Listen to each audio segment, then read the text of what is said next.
Hello and welcome to True Crime Diary, a light-hearted podcast on a serious subject. Every 2 weeks we look back through true crime stories to discuss an event that took place on this week in history. I'm your host Mark Decana, and with me as always are my friends Jed Lester. Hello. And Rue Turner. Hello. The date we're looking at this episode is the 5th of October, and in 1892 the infamous Dalton Gang attempted a daring feat, a double bank robbery in Coffeyville, Kansas. Have we heard of the Dalton Gang before? We haven't talked about them, but we are in the wild, wild west. We've been in the wild, wild west before. Are they as violent, as wild as the Walton Gang? The Waltons. Now that's interesting. There is a Walton Gang. Is there? Oh, yeah. Oh, that's ruined that gag then. They're really good at saying goodnight to each other. Yes, the Waltons. No, They say goodnight before they kill you. Yeah. Goodnight, Rue. Bang. We've gone off subject. Just literally Off tripped piste us. before we've stepped So on the the Waltons piste. are exist. Sorry, the Walton Gang. There was a Walton Gang That'll do. Right. in Pop Cull, based Who is on the there? Dalton Oh, Gang. okay. All right, fine. We'll come back to that, everyone. We will. So the Dalton Gang were around sort of 1890, 1892 sort of Which is quite late. period. Quite I would late. say. Yeah. For cowboys. Yeah. They're a little bit after the James Younger Gang. Mm-hmm. Jesse and Frank James.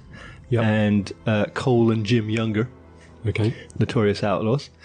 But Mother Dalton, Mother Dalton. Adeline, was aunt to Cole and Jim Younger. So they are related to other Okay. Wild West We just haven't outlaws. mentioned them. We haven't mentioned them. So the Youngers were in prison. This is later, after they'd been doing their stuff. Yep. The Youngers were already in prison by the time the Dalton Gang got going. Yeah, your classic Wild West family. 12 children. Wow. In the family. Of course, yep. Actually, they would breed prodigiously, eh? You've got Franklin Frank Dalton. Yeah. Grattan Hanley Grat Dalton. Mason Frakes Bill Dalton. Right, yeah. And Robert Rennig Bob. Yep. Dalton. Good. Somehow I was hoping there was a Timothy in there. Yeah. I was as well. Yeah. And Emmett, no nickname, Dalton. So you got 4 brothers who were the Dalton Gang. The remainder were, there's a couple of other brothers and some sisters in the huge family. But you got 4 men who were in the gang. Were they notorious? They were notorious in their day. Yeah, they were big bank robbers, stagecoach robbers, train robbery. Professional villainy, you might say. I don't know if they were directly inspired by the James Youngers, their cousins. Probably.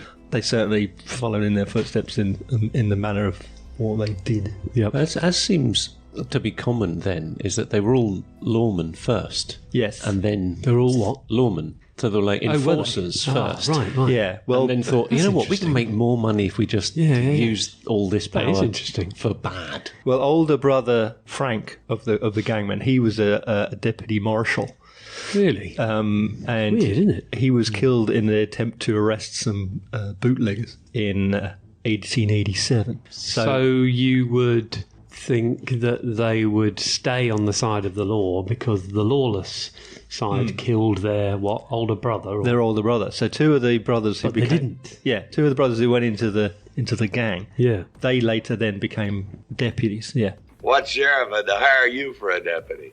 as you say, they all kind of, not only them but others in their family were lawmen. I suppose you're either on one side or the other. Their father was a saloon keeper, so like a steady, down to earth job type guy, Yep. and the others all went law or outlaw. No law. Yeah, sorry. Outlaw. Yeah. Law, no law. Yeah.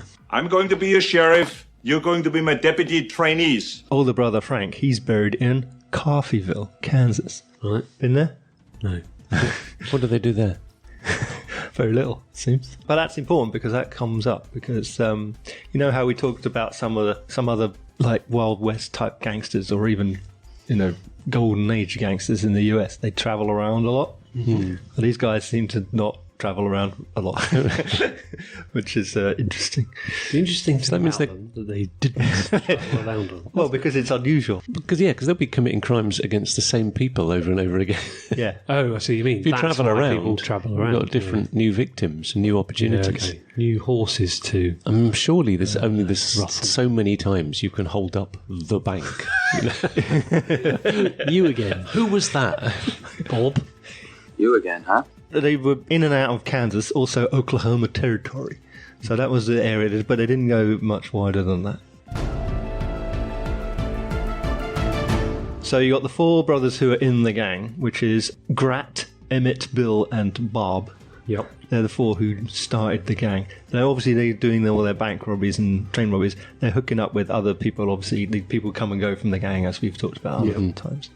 People like Bill Doolin, who's quite a famous outlaw, who was in and out of the gang. But Bob, he had this idea, and he would say that they're going to beat what Jesse James did. Beat. Yeah, Oh, really? they wanted to Okay. do bigger and better than Jesse James. Okay. In the amount they Outlaw nicked. stakes. Oh, okay. He wanted to pull off I want to kill more people. well, he wanted to be immortalised, I guess. Jesse James ain't got nothing on us.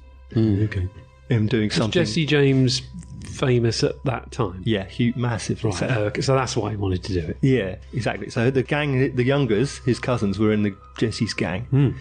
So he wanted to be bigger and better and more remarkable. So he decided to come up with this amazing idea that they would rob 2 banks at the same time in broad daylight. Oh yeah. As opposed to just daylight. Yeah, had to be broad daylight under a big sky. Narrow daylight's no good to I anyone. can't see anything in narrow daylight. Can't we just do it in daylight? Wait, I have a plan. So they decided they were going to hit the Condon and Company Bank and the First National Bank, which was situated on either side of the street Oh, literally, they could see each other being. in Coffeyville. You're Kansas. being robbed. So are you.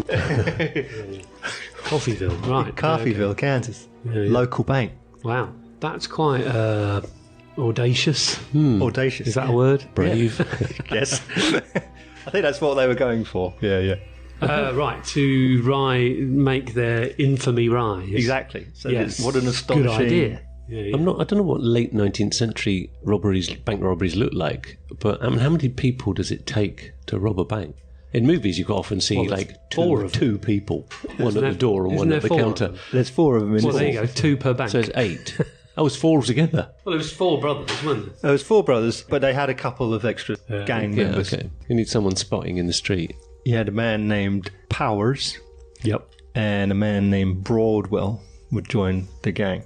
So the plan was Bob and Emmett Dalton would rob the First National Bank, and then Broadwell and Powers with Grat Dalton would rob the Condon Bank. So that was the plan. So either side of the street, 2 in there, 3 in there.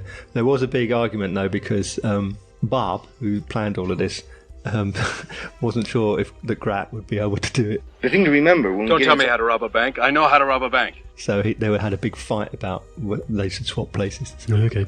Again, they haven't Do you even mean committed the swap crime. banks? He would go in with Powers and Broadwell, and Yep. Grat should go in with his other brother. Fine. So his other brother could. So they keep were an going to eye swap on banks. Yeah, yeah. him. Yeah, so they would swap banks. Yeah. That was the theory. Yep. So Bob was the mastermind. He was the gang leader, but his brother Emmett, he didn't want to do it because obviously Coffeyville was local. They grew up around there. They went to school around there. So they knew people in the town, lots of them. Good.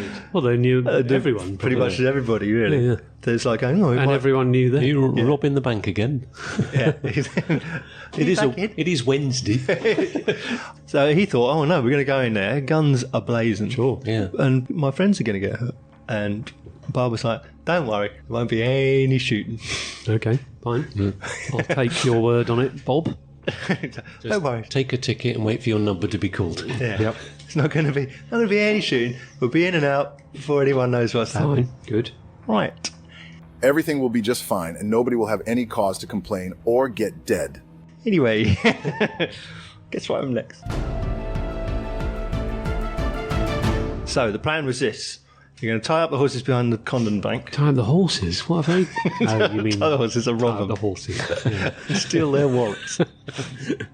Give me your account number. But the plan fell down straight away because the horse hitching post wasn't there when they arrived because it had been moved. They didn't do what they should have done, which is look at where everything is. They just did it based on memory from years before. No research at all.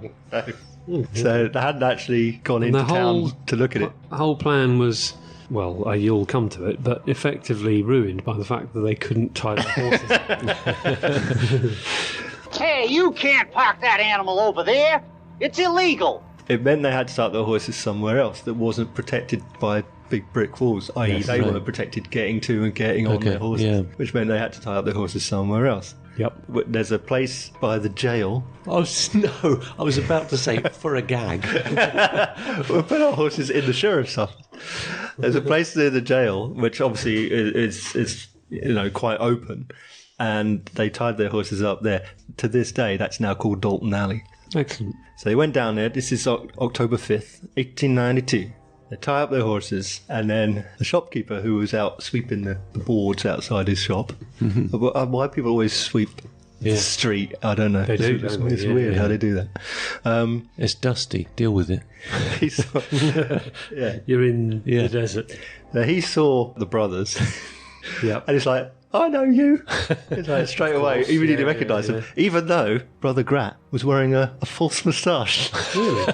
So that didn't help at all. Weirdly, didn't stop him recognising all the brothers. So one of them was wearing a fake moustache. Fine. And with fake glasses and a Jimmy hat. That's when. Yeah. So the shopkeeper because you can't just call the police, can you? No, you can't. Someone has to see you. Okay, and then make their way to the sheriff's office without you seeing them. Yeah, exactly. Yeah. And hopefully they're in. Yeah. Well, there was people working in literally roadworks going on. There's people working in the street, and they saw the guys. High vis. Yeah. They saw the guys. They saw these brothers going into the bank and just started shouting, "The Daltons are robbing the bank!" Right. Yeah. Straight away. Well, that's probably the only instantly good thing recognised. they could do. Instantly reported. Naming widely. their name. Naming names. Exactly. We know who it is. Somebody's robbing the bank. Now. No. The Daltons. The Daltons are robbing the bank. So pretty much instantly, as word passed as it did, like lightning, and everyone knew what was happening. Was that one bank, or was that everyone saw both banks? That's the one bank. At this time, they're entering the Conundrum Bank on the one side. Yep. This is Grat, Powers, and Broader. So meanwhile, the other two brothers are going to go into First National across the street. But by the time Grat and his compadres had entered the Conundrum Bank, already people are screaming and shouting, and everyone knows. Right, so they... Sounds like telegraph for the police that I was talking about is more effective than I thought. Basically, just shouting. Mind you, if everyone's concentrated on one bank, the notion of robbing the other ones might be quite... Yeah. Actually, you know what? Might not Should we expect do it that to now? happen. Yeah.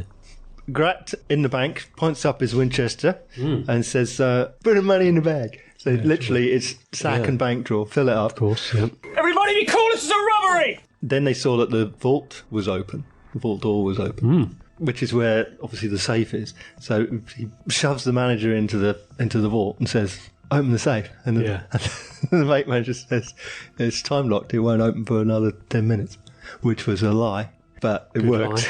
Good lie. Good lie. So he said, "All right, I'll wait." Right. It's not like we're doing anything time sensitive here, right? Burglars never greedy. Yeah, I'll hang around for 10 minutes, even though already there's clamour. Everyone knows I'm here. Everyone knows I'm here. Everyone's shouting my name in the street. So he says, all right, so while we wait, we'll have the silver loaded into the bags. The silver on the floor of the vault. Silver, not known for being that portable. So if they put $1,000 in silver into bags, that weighs about £200. Wow. God. That's a lot. So he's very slowly robbing the bank. Yeah. Meanwhile, across the street, Sure, yeah. Barb and Emmett are in First National. They say, get to open the safe. Yep. Again, sacks, putting gold and money into the sacks. And they're supposed to meet the other guys In the middle. in the middle and back to the alley to the horses. Unfortunately, Yep. because now the whole town knows that the banks are being robbed. And one of them are waiting 10 minutes. And one of them's just sort of sitting there, not going to be at the rendezvous point. Hopefully somebody smart's gone over to the sheriff's office and let the horses go. Yeah, you think. So now the Bob and Emmett got to get out of the bank. They get Thomas Ayres, who was the cashier, to go out ahead of them. At which point, an agent from the American Express company started shooting at them. Wow. And an innocent bloke was in front of them. Yeah, he was. I think he was wounded. So they left cashier Ayres outside and start shooting back. Now they're going, oh, now what we're going to do? They take 2 other employees and they duck out the back door. Meanwhile, Grat Dalton in the other bank hears the gunfire.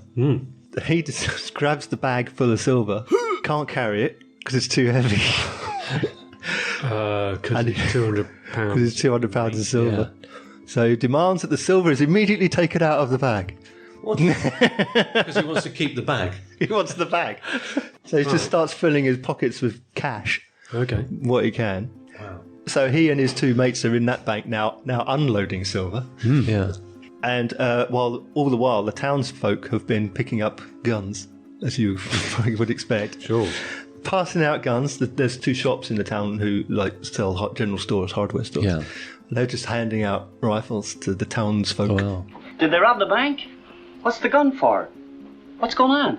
Wow. Is this during the periods when entering a town, you'd have to leave your arms at the boundary? Well, that would be a local ordinance. Right, okay. Yeah, so there would be towns that would say, check your firearms gun. But of course, if there's a double robbery going on, you're not going to go, no, guns out of the...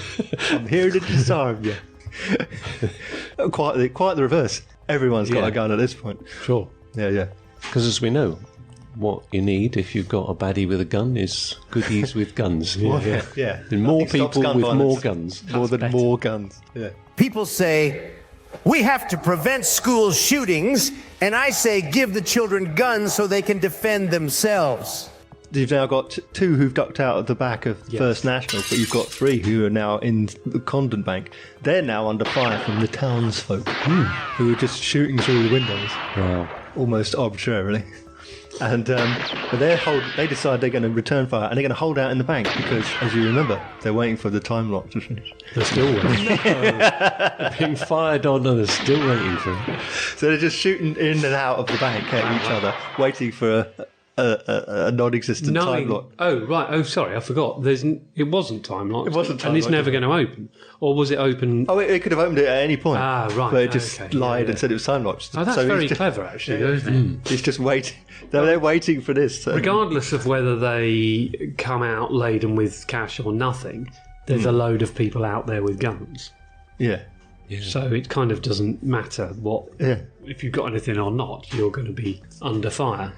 Yes, but at any point they could have been making an escape of sorts, but they're not trying to escape because they're waiting for the time lock. No, but at the point that you realise that you've got more treasure in your sack than your own body weight...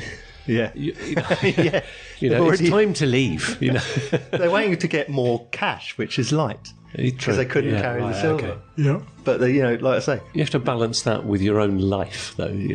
Greed. Yeah. Greed, I mean, so far, there's only one outcome that's in my brain, but I've no idea what the story is. But. Yeah. Total massacre is the only possible outcome. Basically, yeah. Hello, my name's Mark Decano and I host the Comedy in a Nutshell podcast, in which I talk with those in and around the comedy circuit, and most especially the comedians, about what comedy means to them. Simon Amstel plus Lena Dunham plus Mr. Blobby. I thought that would be a good combo. Every gig you get is somebody else not getting a gig. Sometimes I've had people pull out a notepad and I've been like, oh no, thank you. You are a jester and you're here to bring light relief to people's lives. Somebody at the end was like, oh my God, she's dirty. And I was like, I am. Thank you very much. My boyfriend says he feels like he has to tread very carefully because he was like, I know that everything has the potential to become material. I can now give to people and they definitely in that moment are having a good time. So if you want to know more about what comedy means to the people at its heart, then hear it straight from the horse's mouth. Comedy in a Nutshell, wherever you get your podcasts. Welcome to Fringe, baby!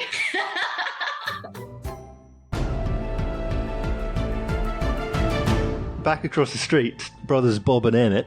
So they went out the back door of First National. There was a man there named Lucius Baldwin. He'd been covering the back with a pistol. So when the brothers ran out, they said, drop your gun, and he didn't respond, so they shot him. Shut him down like a duck. Oh dear. So he was killed instantly. So the brothers then made their way down the back alleys behind the bank. Yep. And meanwhile, they can hear everyone shouting and shooting across the street at the other bank. Yeah. Presumably people will have heard them fire guns as well, right? Yeah. Yeah, it must have been a lot of gunfire going on. I imagine there would be confusion about who's shooting where, because they're firing in two different banks. And what kind of guns are we talking about? These are like single-shot rifles and six-shooters? Or? Well, it would have been a Winchester repeating rifle. You know, the ones that you cock from underneath. Like that. They would have made that sound. Like Tin Can Alley. Like Tin Can Alley. I know. That's a reference point we can all understand. Yeah. So Winchester rifles, most of them would have had those, I guess. The rifle that made the West. Do you know about the Winchester House? Have we talked about that? I think we have talked about it before. I think we have. I don't know what you're about to say. So the Winchester House is... I'll mention it again. Doesn't matter. Yeah. So the Winchester House was built by Mrs. Winchester, the widow of the inventor of the Winchester repeating rifle. Yes, it's vaguely coming back to me. And I still don't know what you're going to say. So the house is a house that kept being built and rebuilt and added to because she thought that she was haunted by the ghosts of all the people who'd been killed by the rifle. Right. And in order to placate them, she had to keep building. Yeah, exactly. So she had to keep building rooms and rooms and rooms on the house, and it had. Because she kept changing the plans and kept adding more things, there would be staircases that went nowhere, doors that opened onto brick walls. And stuff. A bit like H.H. Holmes's castle. Like H.H. Holmes' castle. Murder castle. The murder castle, yeah. But literally, you'd go up a stairwell and it would just go up to a brick wall, or a door would open and you'd be outside. Wow. Or it wouldn't have anything behind it at all. So it just went and boom. It's a tourist attraction. You can visit it today. Oh, where is it? She probably hasn't seen a ghost. America. Apparently, they just walk through walls anyway. Well, exactly. They don't care about misleading walls. Staircase isn't going to foil them. I demand more rooms. It's in America. It's in America. Okay, I'll go there then. Go there. I'll tell you where it is. It is in San Jose. Wow. California. Actually, yeah, we had talked about it. I know. So when I was in America, I was in LA. I was in LA and I saw a leaflet advertising it, and I picked it up and thought, oh, that's the thing. And then I brought it back and threw it away without telling you. But it's incredibly. It's got like 500 rooms. Wow. So it's hugely elaborate and very, very expensive. Every bit is expensive, and there's lots of bits. So it's an absolute multi-million-pound. So why are you telling me that's to do with chat about guns? We were talking about the Winchester repeating rifle, and that's an interesting aside. What everyone would have. Everyone had it packed because it was awesome. Because up until then, you had to load one bullet at a time. Oh right. Whereas that you would put bullets in and then just Depending on the model, it'll take between 12 and 15 rounds. Oh, that's quite good. So yeah. Otherwise, you'd have like a single shot bolt action. Yeah. So as Bob and Emmett are making their way, they bump into another man, George Cuban. Yep. He's got a Winchester and he's aiming at the front of the bank. Now, obviously, they've skimmed around around the outside. He was waiting for them to come out so he could ambush them at the front, but they went out the back. So they saw him and Bob Dalton shot him in the head. Yeah. Charles Brown, who was standing next to George Cuban, Charlie Brown, unarmed, Charles Brown, he went for his gun and Bob shot and killed him too. You just said he was unarmed. I did. He went for the gun that the dead man had. Someone else's gun. Yeah, he went to pick up the Winchester that Cuban dropped. So he got done as well. So Bob's just shot two guys. We're down to 3. We're up to 3 though, aren't we? 3 dead round the back townsmen and 1 wounded. Yeah. It's not looking good. So meanwhile, Thomas Ayres, the cashier, who they left. Oh yes. He'd managed to get to one of the hardware stores to get a rifle. Oh, okay. I thought he would have been gunned down because they sent him out first. No, he was wounded, but he wasn't killed. Okay. Yep. He saw Bob kill Charlie Brown and raised his rifle, but Bob saw him and shot him as well. Bob's quite alert. Yeah, 200 feet. Wow. Quite the shot. But Ayres didn't die, but he was paralysed. Wow. But he's so you've still got 1 wounded and 3 dead. Wow.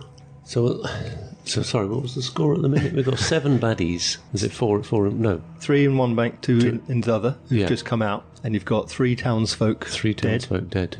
And 1 wounded. So far. So far. It's not quite looking like the massacre we thought it would be.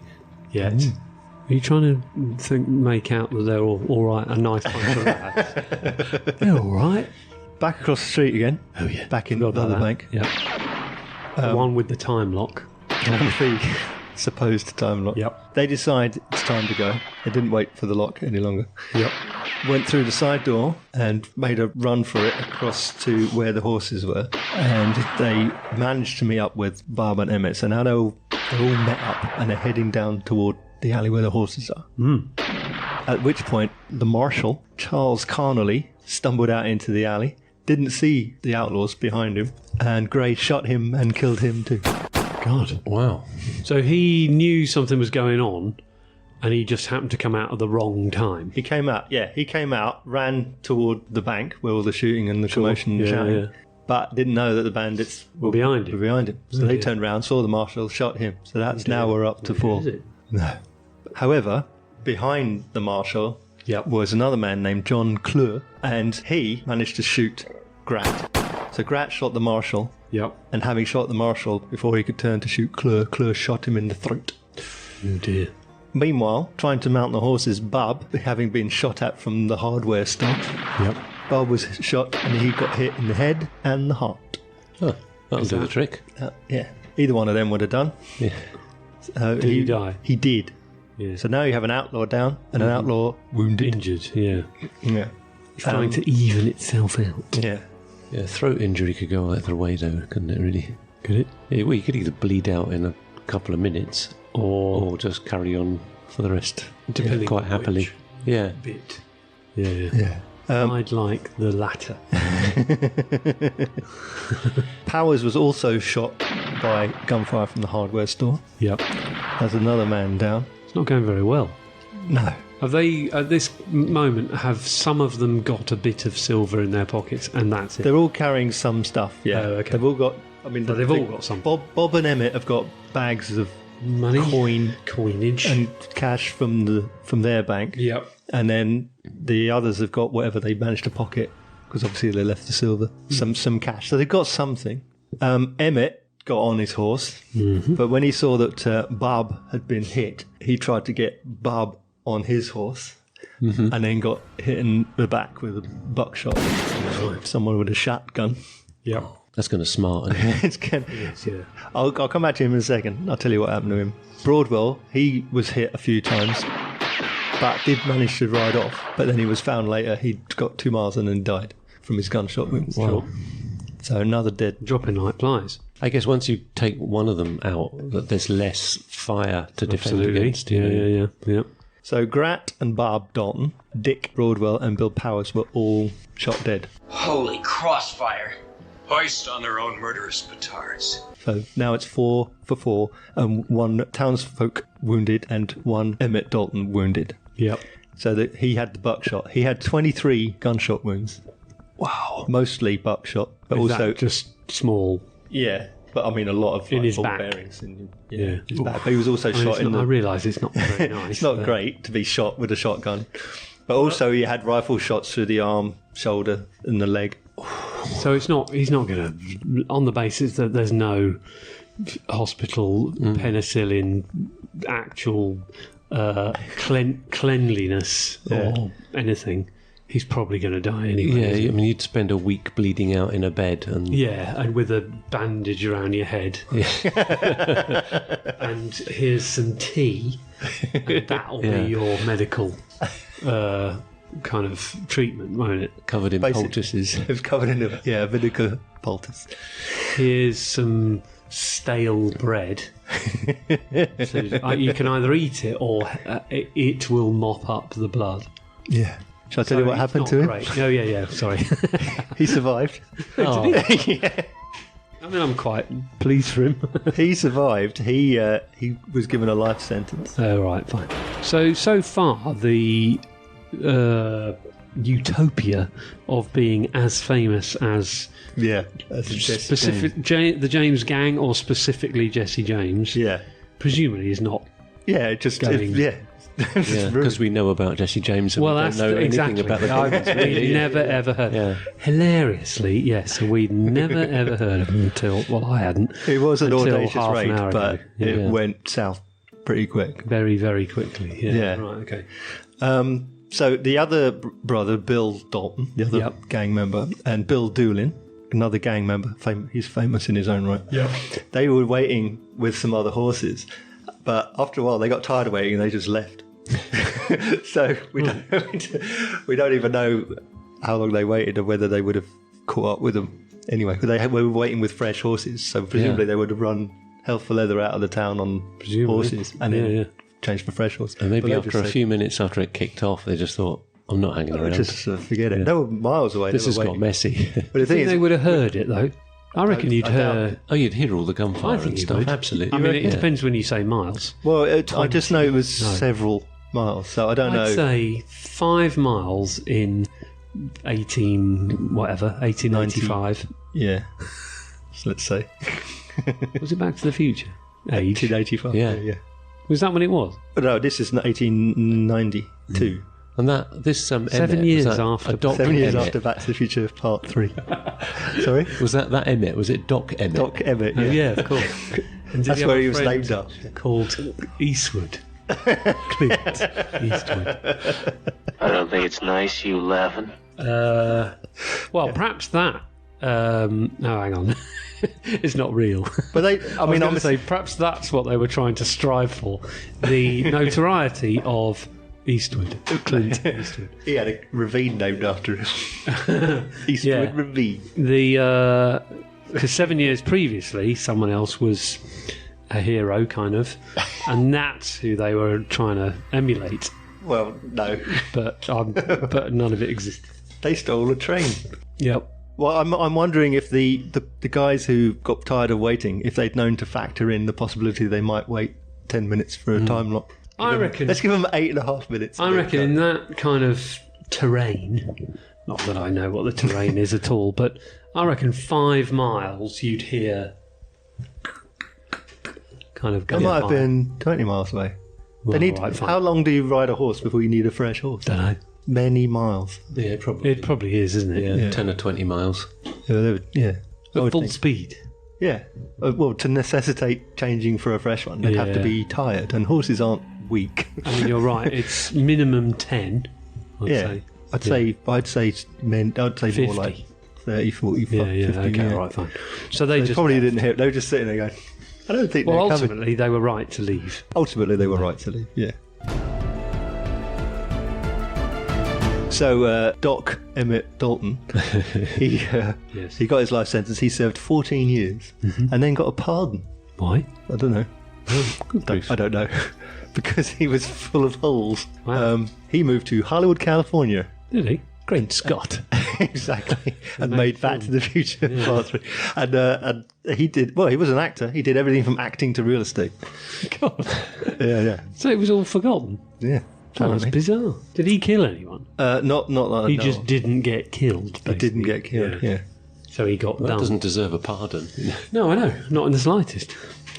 When he got out, he died in 1937, age 66. Wow. But when he got out of prison after doing his 14 years, he said that the whole reason they tried to do this big last hurrah, the reason they eventually agreed to do it, was because they were under so much pressure from law that they wanted one big score so they could all get out and not do it anymore, not do any more outlawing. It's always the way, isn't it? It's either, it's all or nothing. And in this case, it was nothing, because basically it was the destruction of the gang, because one brother captured, two's killed, and just one left, and whose power of the gang was destroyed. So basically, it's Bill Doolin, as I say, famous in his own right. He basically started a new gang, and he did get Bill Dalton, and they became the Doolin-Dalton Gang, as opposed to the Dalton Gang. And they did a whole bunch of other robberies until eventually they were captured or killed. That's the tale of the double bank robbery of Coffeyville. Well, that is extraordinary. So, going full circle again, Yarp. The pop cull will be the Walton Gang. Yeah, there's good pop cull, actually.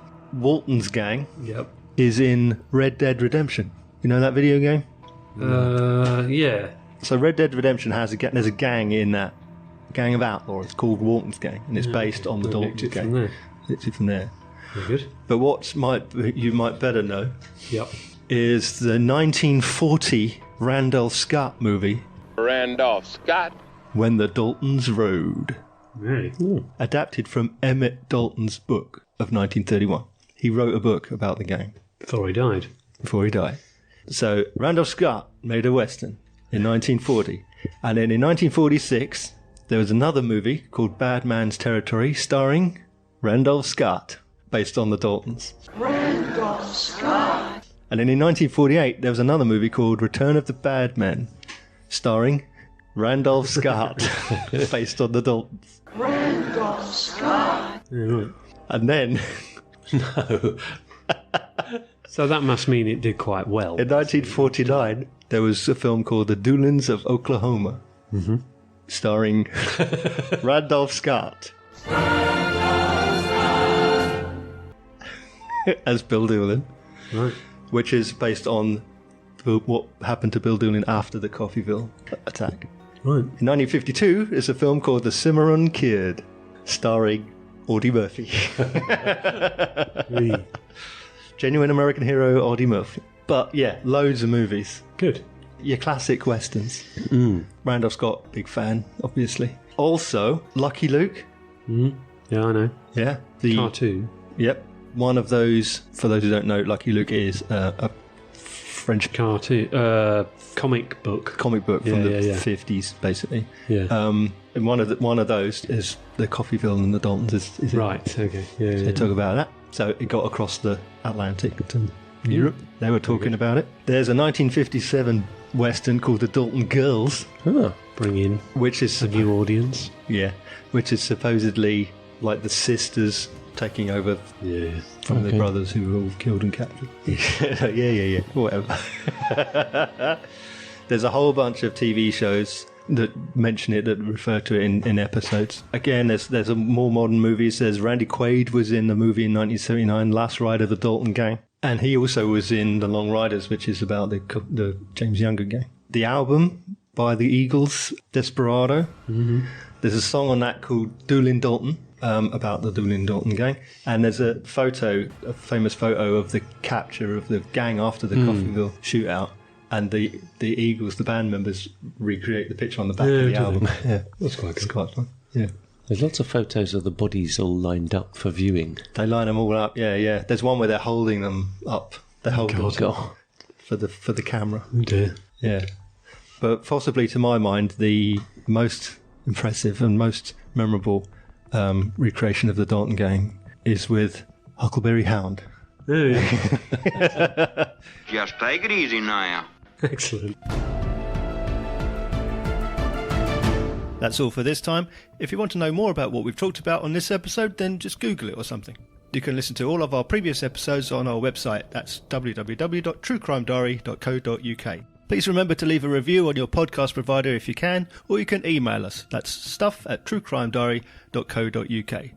My thanks to Jed and Rue and to all of you for listening, and we'll see you again on the next date in our True Crime Diary.